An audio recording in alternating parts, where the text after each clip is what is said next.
আছো সবাই? আশা করছি সবাই অনেক অনেক ভালো আছে। তো আজকের ভিডিওতে কাকে বাঁটবো তো তোমরা ট্রেলার দেখেই তো সবকিছু বুঝতে পেরেছো। আজকের কমেডি উইথ নীলকে বাঁটবো।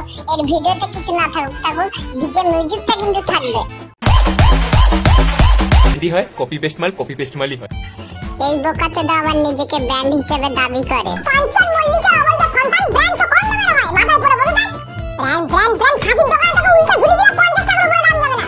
ব্র্যান্ড মারাতে এতদিন ধরে এতজনকে রোস্ট করেছি, এই অপয়াচোদা মালকে রোস্ট করতে গিয়ে লাইট খারাপ হয়ে গেছে।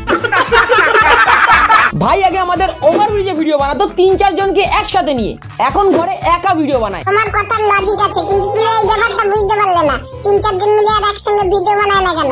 কারণ রনির সঙ্গে নীলের কয়দিন আগে কন্ট্রোভার্সি লেগেছিল। তো রনিটাকে আমি বলছি, আগে নীলের সঙ্গে ভিডিও বানাতো নীলের বন্ধু, তো রনির সঙ্গে কন্ট্রোভার্সি লেগেছিল। সেই কন্ট্রোভার্সিতে কি বলেছিল নীল তোমরা দেখে নাও। তোর মায়ের দুধের পুটলির মধ্যে দিয়ে না তখন দুধ বেরাতো না, নাকি তোর মাকে ঘরে লাগিয়ে ঘরে এনে সব করেছি। রোস্টের নামে মা বাবা তুলে গালাগাল দিয়ে নিজেকে রোস্টার বলে দাবি করে, আর তাকে একটা রোস্ট করেছিলাম বলে সে কিনা ভয় নিজের বাবার কাছে গিয়ে নালিশ করে। ওর বাবা আমার বাড়ির লোকের সাথে ঝামেলা করতে চাইছিল, তাই ভিডিওটা প্রাইভেট করতে হলাম আমি বাধ্য। আর এই মালটার বাবা তো তাই ছোট লোকদের মতো কিস্তি, আর এই ছেলেটা হয়েছে 1 নম্বরের অপদার্থ। প্রথম ভিডিওটা নিতে পারলি না বলে কি ভাবলি ঝামেলা করে ভিডিওটা প্রাইভেট করিয়ে বেঁচে যাবি তুই? আরে পুরো ভিডিওটা দেখতে থাক, তোর এই চামচা ধোপা মামনির মতোই কিভাবে তোকে ধুই। কথায় লজিক ছিল আর থাকবে, কিন্তু ওদের কন্ট্রোভার্সিটা হয়েছিল যার কারণে ওরা আর ভিডিও করে না। তো দেখলে তো ওদের মাঝে কিভাবে কন্ট্রোভার্সি হয়েছিল, আর নীল কিভাবে গালাগালি দিয়েছিল, সে কিভাবে গালাগালি দিয়েছিল। হত্যমর্ধন করে ছেলে আমার পায় না কোনো ফিল, রোজ করতে মাঠে লেগেছে কমেডি উইথ নীল।